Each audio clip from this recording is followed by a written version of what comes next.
ലോകത്തെ മാധ്യമങ്ങൾ മുഴുവൻ മറ്റ് രാജ്യങ്ങളിൽ നടക്കുന്ന സമരങ്ങളുമായി ബന്ധപ്പെട്ട് ഈ പറഞ്ഞ CJP സമരത്തെ കുറിച്ച് പറഞ്ഞ ഇതിനെക്കുറിച്ച് രണ്ടു വാക്ക് പറ. ഇതിനെക്കുറിച്ചാ ഇത്രയും സമാധാനപരമായി ഒരു ആർസണും ഇല്ലാതെ ഒരു റയറ്റും ഇല്ലാതെ നടത്തിയ ഒരു സമരമാണ്.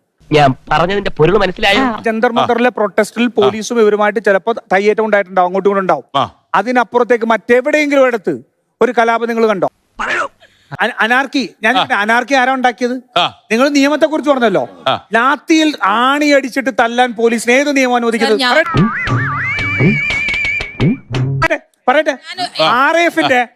RAF-ന് പെല്ലറ്റ് ഗൺ ഉപയോഗിച്ച് കൊന്നു പറഞ്ഞു. എങ്ങനെ ഉണ്ടായി? എന്റെ മനസ്സ് ഇത്രമാത്രം കല്യാണം എനിക്ക് മനസ്സിലായത്. ഞാൻ ചോദിക്കുന്ന ഒറ്റ ചോദ്യം, ഈ CJP കുട്ടികൾ നടത്തുന്ന സമരത്തിൽ അടിച്ചമർത്തണമെന്നുള്ള ലക്ഷ്യത്തോടു കൂടി അല്ലെങ്കിൽ ലാത്തിയിൽ ആണി അടിച്ച് പോലീസ് ലാത്തിയിൽ ആണി അടിച്ചുകൊണ്ടും സ്പെഷ്യൽ അപ്രൂവൽ വേണ്ട പെല്ലറ്റ് ഞാൻ കാണിച്ചു തരാം. അതിനൊക്കെ കാശ്മീരിൽ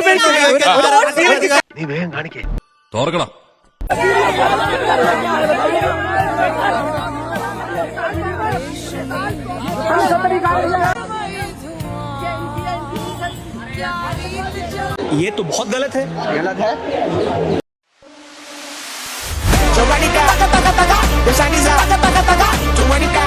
വെല്ലുവിളികളാവാം, പക്ഷേ അത് നിന്നേക്കാൾ 4-5 ഓണം കൂടുതലുണ്ടവനോടാവരുത്.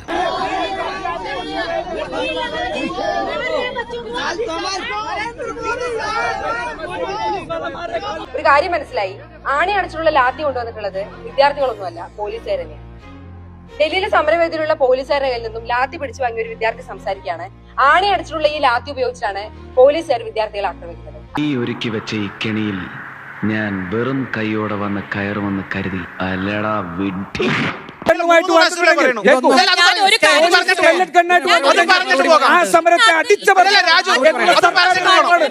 ഒരു തെറ്റ് പറ്റിപ്പോയി, ഇനി ആവർത്തിക്കാതിരുന്ന മതി. ഈ യുവമോർച്ച നേതാവിന് നിങ്ങൾ സമരം നടത്തുമ്പോ പോലീസിനെതിരെ ആക്രമണം നടത്തിയിട്ടില്ലേ? നിങ്ങൾ പോലീസിനെതിരെ അടിച്ചിട്ടില്ലേ? നീ ചിന്തിച്ച് തീരുന്നിടത്ത് ഞാൻ ചിന്തിച്ചു തുടങ്ങും.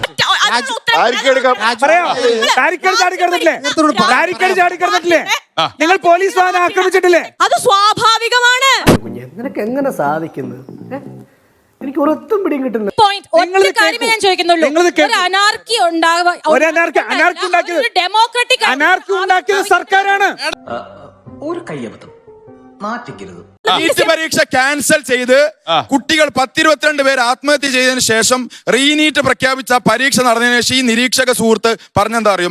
ജസ്റ്റ് ഒരു ഡീറ്റെയിൽസ് തന്നാൽ. ചാനൽ ഫ്ലോറിൽ പരീക്ഷ ക്യാൻസൽ ചെയ്ത് വീണ്ടും റീനീറ്റ് നടത്തിയ നന്നായി, അത് ഭയങ്കരം തന്നെ. നന്നായി പെർഫോം ചെയ്യാൻ പറ്റാത്ത കുട്ടികൾക്ക് വീണ്ടും പെർഫോം ചെയ്യാൻ പറ്റിയല്ലോ എന്ന് പറഞ്ഞ് അത് തിരുത്താൻ സൗകര്യമില്ല എന്ന് പറഞ്ഞ ആളാണ് ഈ ഷാബു പ്രസാദ്. പറഞ്ഞു അതാണ് സഹദേവ തറവാടിത്തെന്ന് പറയുന്നത്. അതിന് കൊടുക്കണം പൈസ.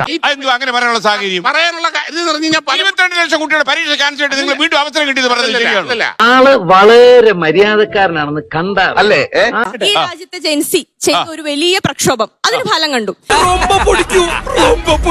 കണ്ണീര് തുടച്ചിട്ട് പറ, കുറച്ചുകൂടി വിശ്വസിക്കാൻ തോന്നുന്നു. ഈ പറയുന്ന ജെൻസി കാണാത്ത ഒരു സർക്കാർ ഉണ്ടായിരുന്നു. അത് UPA ഗവൺമെന്റ് ഭരിച്ചുകൊണ്ടിരുന്ന സമയത്ത്. വായും പൊളിച്ചിരുന്നാ മതി. അങ്ങാടി തോറ്റന് അമ്മയുടെ അടുത്ത് കുതിര കയറുന്നതിനാ. അന്നത്തെ ഇന്ത്യയും അന്നത്തെ ഇന്ത്യയിലെ വിദ്യാഭ്യാസ സമ്പ്രദായങ്ങളും അന്ന് വിദ്യാർത്ഥികൾ അനുഭവിച്ചിട്ടുള്ള ഒരുപാട് പ്രശ്നങ്ങൾ നമ്മൾ പഠിക്കണം.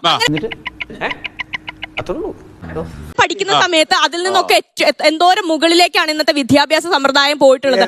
എന്തൊക്കെ മാറ്റം, എത്ര എയിംസ് ദേശം മെന്റലുണ്ടോ എനിക്കിന്ന് സംശയിക്കുന്നവരുണ്ടേ. വെറുതെ എനിക്കൊരു കുഴപ്പമില്ല.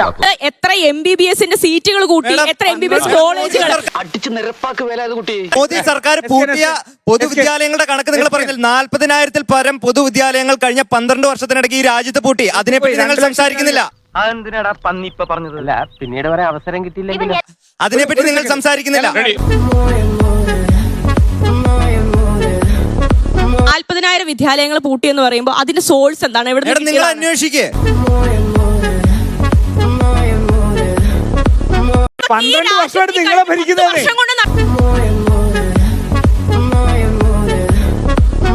മാറ്റങ്ങളാണ്.